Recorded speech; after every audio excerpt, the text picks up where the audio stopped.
Okay, this is a look at friction number dos, okay? So second time through, because it's such an important subject, we have a surface like so, which I usually draw like this. It's some surface. And on that surface sits some object, a block. Its center of mass shown by the CG symbol. You see them in the crash dummies. And we give it a mass. So we'll say the mass is equal to 15 kilograms. And we're going to assign a coefficient of friction to this surface, mu static. When it's not moving, I'm going to make it 0.8. It's like a car rubber against a pavement. It's big because when it's raining, we want the car not to slip out in a curve. So you'll see mu sub s's that are a lot bigger than 1 on specially designed tires on sports cars, for example. And mu kinetic, when it is moving, is always less. I'll make it 0.2 in this case, a quarter of that. Now, we're interested in finding the friction force,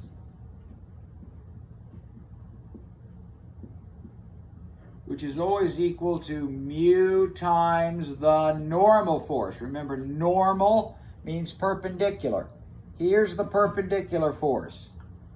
It's the weight of the object. And the weight force is equal to the force of gravity is equal to mg. So our normal force is equal to m15 times g, which is 10 for 150 newtons. And our force of friction, when we go to pull on the block, we want to know whether there's motion. So I'll put a force pulling here. And the question is, what pull force will generate some motion for us? And that means that the force of friction static maximum is going to be equal to mu static, which is 0.8, times force perpendicular, which is 150. So 0.8 or 80% of 150. So 15 times 150 times 8 is 0, 40, 8, 12, 120 newtons. So if F pull is larger than 120 newtons, the block will move. Suppose I only pulled with 100 newtons. What would the pull force be opposite me? Newton's third law, there's your hint. Newton's third law says for every action there's an opposite and equal reaction. So if you pull with only 100 newtons, it's not enough to overcome the static friction, and the block will pull back with 100 newtons. But once you surpass 120 newtons, there's going to be movement. Figure at 120 there's movement. A lot of students get very confused. They say, well, what should I do if it's exactly 120? Then you ask your teacher, because every teacher interprets that differently. I want to see motion right at 120. I want the block to move. But technically speaking, you're right on, you're balancing on a pinhead. So it's up to your teacher. Make sure you ask the question and get it answered. But there will be motion, and the kinetic friction force is 0.2. So the force of friction kinetic is equal to 0.2 times the normal force, which again, remember, is 150. So we want a quarter of this, which is 30 newtons. So 30 newtons is the friction force that pulls back once the object is moving. So the net force, which is what enters into Newton's second law, is the pull force minus the force that opposes it, which is 30 newtons. So if we pulled with 120.00000001 newtons, so there's motion, we get 120 minus 30, which is 90 newtons. And remember, F equals ma.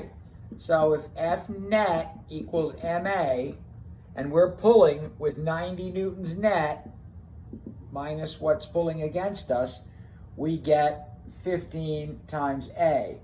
And 15 goes into 90 6 times, so the acceleration would be 6 meters per second squared. And we could take that and go right into the big 4 with, say, an initial velocity value and a time, and come out with how far the block went.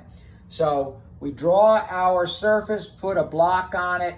From the center of gravity of the block, we have a pull force perpendicular to the direction of motion. The x-axis, perpendicular to it at right angles, is the normal force, written F subnormal or F with a perpendicular sign on it like this.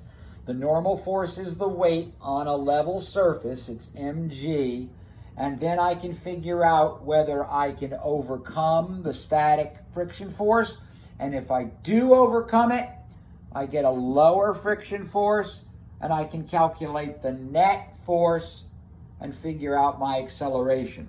So that's your sort of second look at friction.